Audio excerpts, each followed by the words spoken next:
আমি সরাসরি চলে যাব বি অ্যান্ড মেক অর্গানাইজেশনের কর্ণধার ম্যাডাম, আপনি যদি একটু কিছু বলুন এই বাচ্চাদের সম্পর্কে।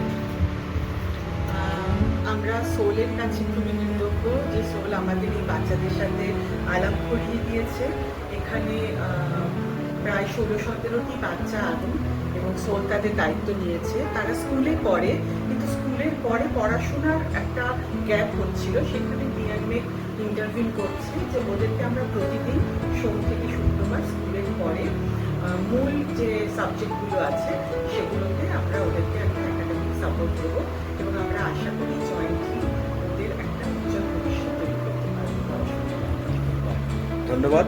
আমি একটু সরাসরি চলে যাচ্ছি সং অফ ইউনিটি অ্যান্ড লিবার্টির সেক্রেটারির কাছে, রোজি রয়। যদি ম্যাডামের ভাষায় আর কি কিছু যদি বলুন।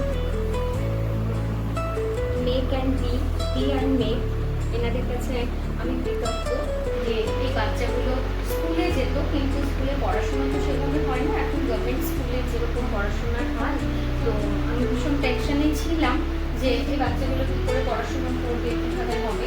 তো ওর সাথে সাথে দিদির সাথে আমার আলাপ হলো, আমি দিদির সাথে আমার আলাপ হলো এবং দিদি আমাকে একটা প্রপোজাল দিয়েছে যে এই বাচ্চাগুলোর 5 দিনই পড়ানোর একটা দায়িত্ব দিদি নেবেন, দিদির organisation B and make organisation নেবেন। তো এটা আমি ভীষণ আনন্দিত যে দিদি আমার বাচ্চাগুলো পড়াশোনার দায়িত্ব দিচ্ছে, আমার বাচ্চাগুলো 5 দিন পড়তে পারবে এবং ওরা একটা সুস্থ সমাজে ফিরে যেতে পারবে। ওদের আর ফুটপাথ, আশা করি ফুটপাথে আর যেতে হবে না, একটা সুস্থ সমাজ ওরা পাবে, পড়াশোনা শিক্ষার আলো কী জিনিস ওরা জানতে পারবে।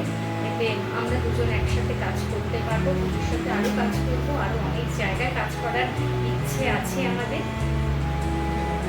আচ্ছা, আমি ম্যাডামের সহযোগী দুজনের কাছে একটু সরাসরি যেতে চাই। আপনাদের আজকের একটু অনুভূতিটা যদি শেয়ার করতেন। আমার তো ভীষণই ভালো লেগেছে। বাচ্চারা অনেক সপ্রতিভ, মানে জড়সড় থাকে, আমি অন্যান্য জায়গায় দেখি বাচ্চারা, বাট এরা প্রচণ্ডই সপ্রতিভ এবং আমাদের সাথে খুব সুন্দরভাবে কথা বলেছে, ইন্টারঅ্যাক্ট করেছে, যেটা দেখে আমার খুব ভালো লেগেছে। আশা করি ওদের সাথে যখন আমি আগামী দিনেও সময় কাটানো হবে, ওদের সাথে হয়তো আরও বিভিন্ন রকম খেলাধুলার মাধ্যমে ওদের এই মানে যতটুকু একটু আধটু যদি জড়ো থাকে সেটুকুও কেটে যাবে। Thank you. আচ্ছা, একটু আপনার মুখ থেকে যদি আজকের দিনটা অন্তত। আমার এখানে এসে অনুভূতি এটাই হয়েছে যে এরা যে বাড়ির থেকে দূরে আছে, সাধারণত এই ধরনের বাচ্চারা যারা অভিভাবকহীন, তারা যখন কোনো জায়গায় থাকে, তাদের যে একটা মানে বাবা মায়ের যে অভাব অনুভূতিটা থাকে, সেটা আমি এই বাচ্চাদের মধ্যে দেখতে পাচ্ছি। এরা অনেক বেশি চেয়ারফুল, অনেক বেশি আনন্দিত এবং এটা দেখে ভালো লাগছে যে হোম লাইক হোম ঠিক যেমন হওয়া উচিত এই বাচ্চারা সেই মানে সুবিধাটা পাচ্ছে এবং আগামীতে বি অ্যান্ড মেক এবং সোল একসাথে আরও অনেকটা এগিয়ে যাবে আশা করছি। ধন্যবাদ। আমি এখন সরাসরি বাচ্চাদের দিকে চলে যাচ্ছি। তোমরা একটুখানি বলো তোমাদের কীরকম ভালো লাগছে এই জানতে আছি। তোমরা পড়াশোনা করবে ঠিকঠাক, এই প্রতিশ্রুতি দিচ্ছ, তাই তো? আচ্ছা, ঠিক আছে।